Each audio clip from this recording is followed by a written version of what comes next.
আজকের গন্তব্যস্থল ডুয়ার্সের বক্সা টাইগার রিজার্ভ আর জয়ন্তী নদী, যেটি নর্থ বেঙ্গলের আলিপুরদুয়ার জেলায় অবস্থিত।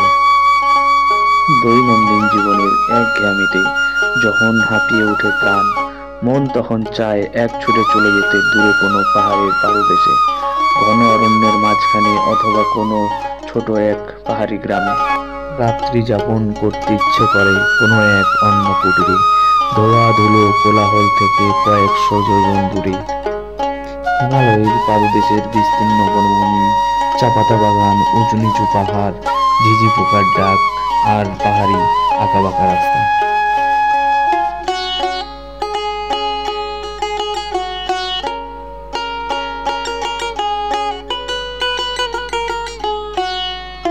ফাইনালি আমি পৌঁছে গেছি সন্তলা বাড়ি, যে বক্সার ভিতরে যে রয়েছে যে টাইগার রিজার্ভ ফরেস্ট, সেই জায়গাটাতে। এখান থেকে আমরা এই যে সামনের দিকটা যেটা দেখতে পাচ্ছ, এই দিকটাতে যাবে 0 পয়েন্ট। তাহলে বন্ধুরা চলো উপরের দিকটাতে যাই।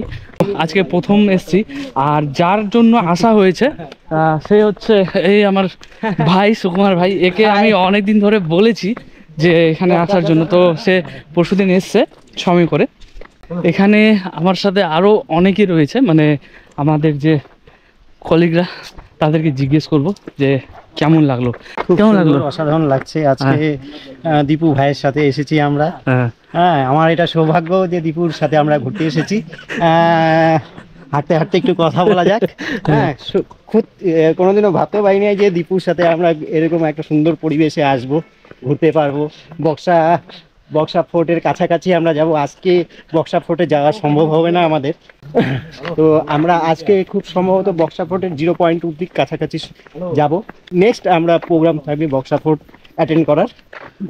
আরেকটা কিছু কথা জিজ্ঞেস করতে চাই যে এখানে মানে কি কি দেখার মতো জায়গা রয়েছে? অ্যাকচুয়ালি এখানে আমাদের ভুটিয়া যারা আছে, ভুটিয়া একমাত্র আমাদের এখানেই পাবে।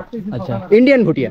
আচ্ছা, শেরপা, হ্যাঁ, দাচং যে আছে, জিগমে, যে ভুটিয়া যারা আছে, তারা সেই সম্প্রদায় মেন এখানেই বসবাস। ইন্ডিয়ান ভুটিয়া যারা, ইন্ডিয়ান ভুটনিস নাগরিক যারা আছে, তারাই একমাত্র এই জায়গাটাতেই পাবেন। এখানে আমাদের আকর্ষণ মেন বস্তু হচ্ছে হলো বক্সা ফোর্ট। আপনারা সবাই জানেন যে বক্সা ফোর্ট হচ্ছে হলো, বক্সা ফোর্ট বলতে গেলেই আমাদের সেই স্বাধীনতার পূর্বে, পাক স্বাধীনতার আগে আমরা চলে যাই, যেখানে নেতাজি সুভাষচন্দ্র বসুকে রাজদ্রোহী হিসাবে ক্যাদ করে রাখা হয়েছিল। সেই ফোর্টটা এখনো রয়ে গেছে আমাদের সামনে। সেটাই মূল আকর্ষণ আমাদের বক্সা ফোর্টের। সেটাই দেখতে আসে পশ্চিমবঙ্গের বিভিন্ন প্রান্ত থেকে লোকজন বক্সা ফোর্টে। তাছাড়া তার সাথে সাথে ঘোরার জায়গা আছে, লেপচাকা আছে, চুনাভাটি আছে, ডোলোমাইট, ব্রিটিশ ইস্ট ইন্ডিয়া কোম্পানির এখান থেকে ডোলোমাইট সংগ্রহণ করে পাশ্চাত্যে সেটা রপ্তানি করতো। এই জায়গা আছে। আর একটা বিষয়, এখানেই একমাত্র পাওয়া যাবে বার্মা টিক। আচ্ছা, এই টিক গাছগুলো যে আছে এখানে স্পেশালিটি, এটা এই গাছগুলো তো, হ্যাঁ, এটাই বার্মা টিক একমাত্র এই ওয়েদারে আমাদের ওয়েস্ট বেঙ্গল এখানেই পাওয়া যাবে। আর বাকি যেগুলো টিক, বাকি যে টিক আছে সেটা নরমাল টিক আছে, এটা কিন্তু বার্মা টিক। আচ্ছা, মানে আমার পিছনে যেই গাছগুলো দেখতে পাচ্ছ, এটা হচ্ছে বার্মা টিক গাছ, আর এগুলো এই এরিয়ার মধ্যেই হয়, অন্য কোথাও আর হয় না। আরেকটা এখানে পেশার জায়গা আছে, যেরকম হচ্ছিল ভুটনিসরা, এখানে এই জায়গাটা সন্তলা বাড়ি বলা হয়। এক সময় এখানে প্রচুর পরিমাণে ভুটানি কমলা চাষ করা হতো। এখন হয়তো কিছু কিছু হয়, কিন্তু এখন সেভাবে চাষ হয় না। কিন্তু একটা সময় এখানে খুব বিপুল পরিমাণে ভালো ভালো কমলা পাওয়া যেত। হ্যাঁ, দেশে ইভেন বিদেশেও এটা রপ্তানি করা হতো আর কি। তো এখন আমরা কোথায় যাই দাঁড়াবো? আমরা 0 পয়েন্টে যাবো। এর আগে আমাদের যাওয়ার পারমিশন নেই।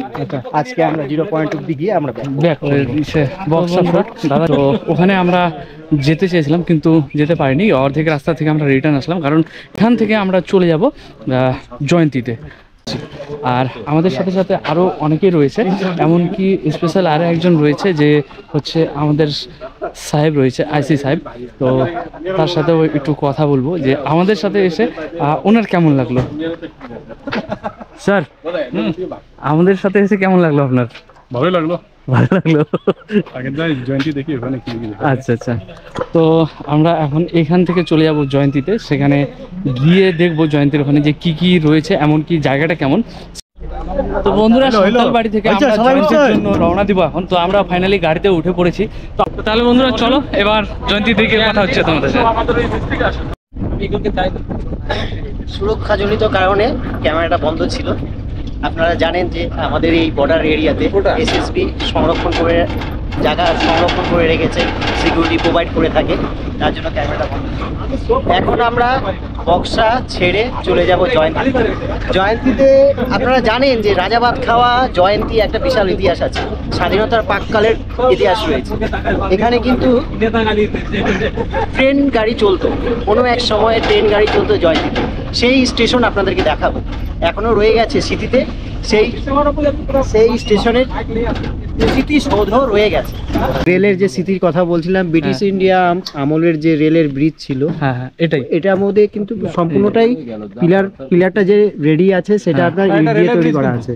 ব্রিটিশ ইস্ট ইন্ডিয়া আমলের তৈরি ব্রিজ। আচ্ছা, ব্রিটিশ ইস্ট ইন্ডিয়া আমলের তৈরি ব্রিজ। হ্যাঁ, তৈরির ব্রিজ, যেটা চলে গেছে পাশ দিয়ে। আপনি দেখেন জঙ্গলের মিডল দিয়ে উঁচু করে, এটা এখনো ব্যাংক রয়ে গেছে যেখান দিয়ে, সেটাতে আমি অলরেডি চড়েছি। আচ্ছা আচ্ছা, ছোটবেলায় বাবার সাথে, বাবার হাত ধরে আমি এই রুটে কিন্তু এসেছি জয়ন্তী স্টেশনে। আচ্ছা আচ্ছা, হ্যাঁ, এই একটা সৌধ আপনাদের সেতুটার নাম হচ্ছে বালা সেতু। তো বন্ধুরা, আমরা ফাইনালি এখানকার যে ভিউ রয়েছে, অসাধারণ ভিউ, অসাধারণ, যেটা তোমাদেরকে বলে বোঝাতে পারবো না। আমি কোনোদিন ভাবতে পারিনি যে এইরকম একটা ভিউ আমরা এখানে দেখতে পারবো। রিভারের পিছন দিকের যে পাহাড়টা রয়েছে, এটা অ্যাকচুয়ালি ডুয়ার্স মানে বক্সার যে পাহাড় রয়েছে সেটা রয়েছে। আর সব থেকে এখানকার যে ভিউ কত সুন্দর তোমরা দেখো। সব থেকে যেটা ভালো বিষয় মনে হলো যে এখানে এসে দিনের বেলা হাতি দেখতে পেলাম। সম্ভবত দিনের বেলা দেখা যায় না, খুব রেয়ার, যার জন্য আজকে আসার পরে সেই জিনিসটা আমরা দেখতে পেলাম। হাতিটা বিশেষ একটা বড় নেই, ছোটো মোটোই ছিল। তো বন্ধুরা চলো, এখন যেমনটা তোমাদের বলেছিলাম যে বক্সার টাইগার রিজার্ভ ফরেস্ট থেকে বেরিয়ে আমরা চলে এসেছি জয়ন্তীতে। মানে আমার পিছনের যে দৃশ্যটা দেখতে পাচ্ছ, এটা হচ্ছে এখানকার ভিউ। এটা টোটালটা জয়ন্তীর পাহাড় রয়েছে। তো এটা যে সামনেরটা দেখতে পাচ্ছ, এটা টোটালটা একটা রিভারটা যেটা রয়েছে এটা এখন শুকিয়ে গেছে, মানে এখানে জল নেই। এখানকার যে পাহাড়ের ভিউ সেটা দেখো, আমার পিছনে যেটা তোমরা দেখতে পাচ্ছ, এই যে দেখো বন্ধুরা কি ভিউ দেখতেই পাচ্ছ। তো এই নদীর মধ্যে যে ছোট্ট জল, মানে এটাকে কি বলবো, মানে একটু ড্রেনের মতো করে দেওয়া হয়েছে, ওটা দিয়ে জলটা যাচ্ছে এই পুরো নদীটার মধ্যে, এইটুকুই জল শুধু।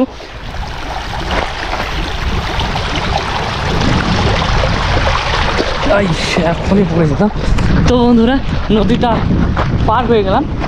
আর তো বন্ধুরা, এতক্ষণ যে তোমাদেরকে যে রিভারটার বিষয়ে জানালাম, এই রিভারটা অ্যাকচুয়ালি নাম হচ্ছে জয়ন্তী রিভার। তো সেই জয়ন্তী রিভারের যে সেতু রয়েছিল, রেলওয়ে সেতু, যেটা ব্রিটিশদের সময়কার, তো সেটা দেখব কত সালে তৈরি হয়েছিল। তো এখানে সেতুর যে পিলার রয়েছে আমার পিছনে দেখতে পাচ্ছ, এমনকি এই যে এখানে একটা বোর্ড লাগানো রয়েছে, বোর্ডের মধ্যে লেখা আছে যে কত সালে এটা তৈরি হয়েছিল। এটা তৈরি করেছিল 1915-16-তে। তো 1915-ই ধরা যায় যে 1915-16-তে এটা তৈরি করা হয়েছিল। তো তখনকার সময়ে, মানে আমাদের দেশ স্বাধীন হওয়ার প্রায় 25 বছর আগেকার এটা। তো এখন তো আর সেই রেল লাইনও নেই আর ব্রিজও নেই, সেটার যে ধ্বংসস্তূপ রয়েছে সেগুলো থেকে গেছে এখনও। আর এই রিভারটা যে রয়েছে, এই রিভারের পুরো জল শুকিয়ে গেছে, এই যে দেখো। আর রিভারের চারপাশ দিয়ে এটা হচ্ছে বক্সার পাহাড়।